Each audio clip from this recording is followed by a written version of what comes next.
The Toronto Raptors made the incredibly bold move at the NBA trade deadline to acquire Brandon Ingram, and it was met with some skepticism because at the time the Raptors were heading towards a tank that they are currently involved in.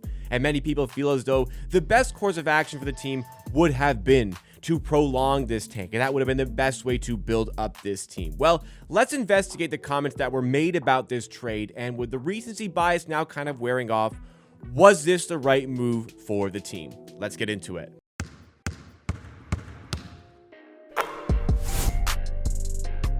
This is Amateur Sports, the YouTube channel dedicated completely to giving you Toronto Raptors content, and we're revisiting the Brandon Ingram trade and revisiting the comments that were made about the trade when it went down. It seems like for the most part, Raptors fans leading into the trade did not want this trade to happen. But then after we saw what the actual trade was, hey, only one first-round pick, not really giving up any players of significance. Maybe this is a shot worth taking for the Raptors. And once the trade was made, the sentiment kind of shifted that, okay, we understand where this team is going. We understand the vision. But the acceptance of this trade by Raptors fans was not shared across the NBA. And in fact, executives around the league hate this trade.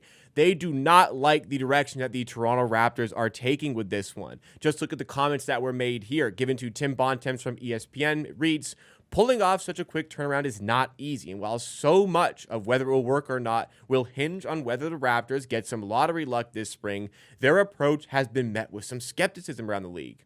One executive said, I don't like what Toronto is doing. Trying to flip it quick is dangerous. So for starters, kind of discussing the lottery luck factor of it. Yes, obviously, the lottery luck will play into things here. The Raptors, if they get the first overall pick or if they get, the 7th or 8th pick, things change drastically for this team. But the mindset for the Raptors when this trade was made is that Brandon Ingram was going to be a big part of this team. And whether or not they get a really high pick or a pick, in the 7th or 8th spot, as I mentioned, Brandon Ingram is still going to be a big part of the team alongside whoever the draft pick may be. If that draft pick is, the first overall pick, Cooper Flagg, maybe it's second overall pick, Dylan Harper, those guys are going to start. If it's not one of those two guys, maybe the guy the Raptors draft is going to be coming off the bench.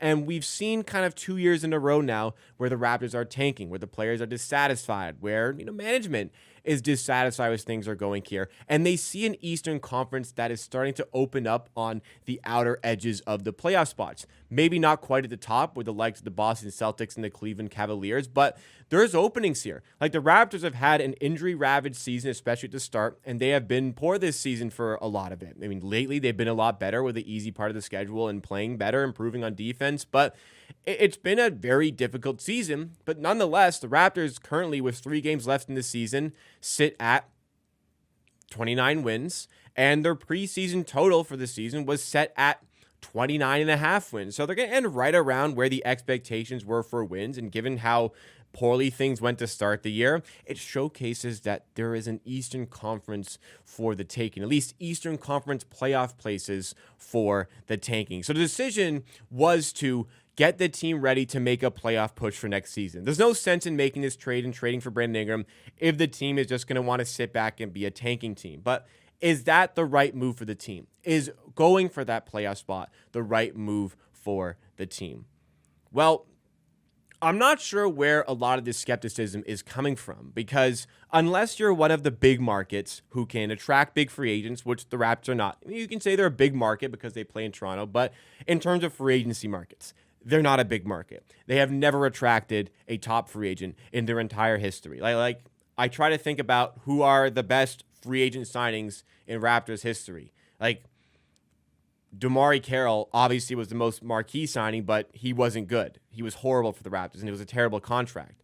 There's no marquee signing in free agency. I'm talking about a player leaving their current team to sign for the Raptors in free agency. There hasn't been one of those in history. We've had DeMar DeRozan as a free agent re-sign with the team. That's different. A player choosing to go to Toronto instead of somewhere else, that just hasn't really happened for the team. It hasn't happened, period, for the team. And we're also not in a market where we can get blessed with a trade like the Lakers getting Luka Doncic and, not having to give much to the Dallas Mavericks sort of make that happen. These sorts of things don't happen for Toronto. So the way typically that they do like to build their team is through the NBA draft. And they've kind of rolled the dice in the draft now for a second consecutive year. Last year doing so when they didn't even have their pick. And maybe some other years past, like the Victor Wembanyama draft year, maybe that should have been a year the Raptors were more focused on tanking and more focused on getting the best possible pick. But ultimately, what the Raptors have decided here, that their success is going to come through slow progression and through trying to win as many games as possible and making the playoffs next year. It's not a formula that a lot of teams are taking right now, but also, like, you look at the teams that have tanked year after year after year, it's not really a foolproof process just to tank and get draft picks every year. There's just a number of teams that have had this sort of failure year after year after year where they're in the lottery and haven't really been able to climb back to the top of the NBA. But the Raptors, under their current management in the past, have done basically this to try and build up their team. They are trying to build a winning culture, bring in players who can be big parts of that winning culture. Like throughout the decade of success that led towards the NBA championship, or a near decade of success that led towards the NBA championship, like the Raptors were continuously near the top of the Eastern Conference. And yes, there were some hardships along the way with that, but they put themselves in position on a year-to-year basis to potentially get some luck in the playoffs, which pretty much every team needs some luck to find some playoff success. Like, you could put an asterisk on basically any NBA champion that you want to put an asterisk on, but the Raptors kept themselves in the hunt year after year after year. And when the opportunity was there to strike and make a big trade, they did that. And they acquired Kawhi Leonard. And that was the trade that put them over the top. This has always been Masai Ujiri's mindset as a member of a front office, as a leader of a front office. He wants to put the team in winning positions year after year. And given the state of the Eastern Conference right now, this is not a front office that has desires to make the play-in tournament. They very much proved that last season. They very much proved that this season. Like, if they really wanted to push for the play-in tournament, they probably could have made it this year, given how easy their schedule was at the end of the season. That was not the plan for the team. So the plan and the goal for the team next year is to win games. It is not to make the play-in tournament. There is a recognition here that there are playoff spots there for the taking for the team, and that is going to help this young core progress together, because there's not a lot of wiggle room financially for this team, but there are good players here. Like, we've showcased that this season, winning. It'll seemingly be 30-plus wins for the Raptors this year in a year that started so disastrously. Like, if they can start that poorly, end up still getting to 30 wins, like, there is talent on this team. Let those guys go express themselves and try and win these games, because you go into next season trying to tank again potentially, like, you're still stuck in the same spot where your team is not bad enough for the tank. You have good players here, so you don't want to start completely from zero. So you make the trade for Brandon Ingram to try and push you into those playoff spots for next season, build a winning culture for your team, and try to progress in that fashion. Is it different to what a lot of other teams around the league are doing right now? Yes, but it's not like a lot of these tanking teams are just automatically finding success.